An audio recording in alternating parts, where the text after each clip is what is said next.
Well, the trade was March 14th, but it still feels fresh. It still kind of feels like yesterday. Matt Olson to Atlanta in exchange for Shea Langoliers, the catcher, Christian Pache, the center fielder, as well as pitchers Ryan Cusick and Joey Estes. So a 4-for-1 deal.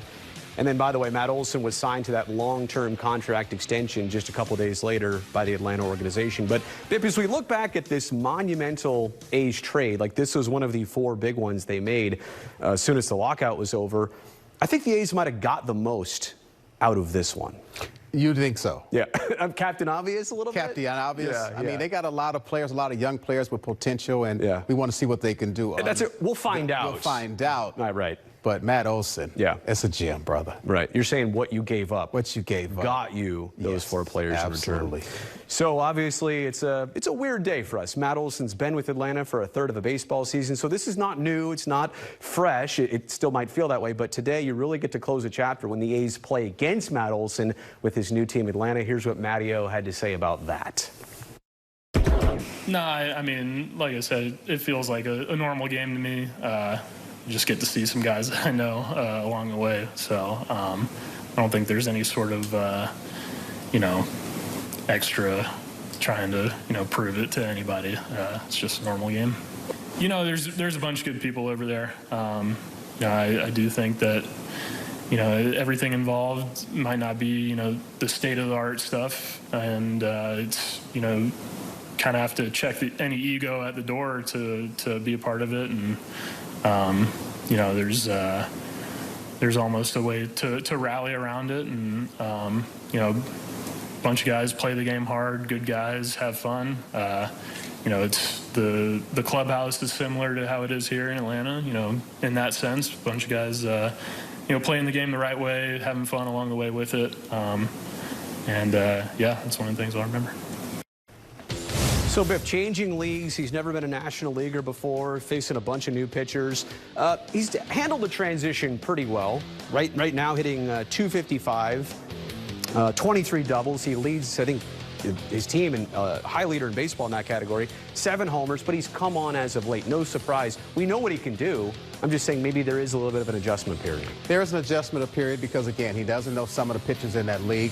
But Matt Olson started making this adjustment at the plate 2 years ago when he started using the opposite field. So he's a complete hitter now. It's just a matter of staying comfortable, getting in that rhythm, and being consistent as he continues to progress. As I said, coming on as of late, look at his last 11 games, hitting almost 300, 2 long ball, 12 RBI, 12 runs batted in his last 11 games. Look, no surprise, he's also kind of always been a second-half player. Yes. So I think Atlanta would definitely take that. The other thing to talk about is who the A's got back in return for that trade. Now, 4 players in total. Who knows how many pan out, at what speed, at what time. We've already seen Christian Pache at the major league level. We'll talk about him in a second. But one player we have not seen in Oakland yet, but he's been tearing it up in AAA with the Aviators. Shea Langoliers, the catcher, hitting .270, 11 homers in his 47 games. And a while back, Biff, he was on like a 5 or 6 day straight streak of homering every single game. Yeah, he was hot, and we thought here maybe he might get a call up. Right. But, Murph is back there. Murph is doing a great job. Right. I think the thing is that we know that AAA is a step under the big leagues. But when you come from AAA to the big leagues, that's a bigger step than you actually understand until you get here. So until he gets here, let's let him have fun and enjoy what he's doing in AAA. But when he gets to the big leagues, that's when you're up here with the big boys. And the intent, right, is to get players for the future. I think Oakland wanted a mix of here and now, but I think there's still, with all the trades for Olson, for Manaea, for Bassett, for Chapman, they weren't saying we need a player for 2022. They were saying we need a player for like maybe 23 and 24, but definitely 25, 26. Yeah, he's a guy that he has potential. We've seen him do the job down here in AAA. Yeah. He continues to grow. He continues to understand how to be a catcher and how to call pitches down there, which is very important when you get up to this level. So let's just hope that his progress continues to the point where he's forcing the A's to bring him up here. Oh, and to that point, you said earlier, the A's already have Sean Murphy, so we know who the guy is, but they've got a strong catching pipeline, so we'll see if they need that and how they utilize it. But Christian Pache, we've already seen him essentially the whole season, Bip, and despite the fact that his batting average is subpar and nobody's happy with that, I mean, if you watch the games, he plays an excellent defensive center field.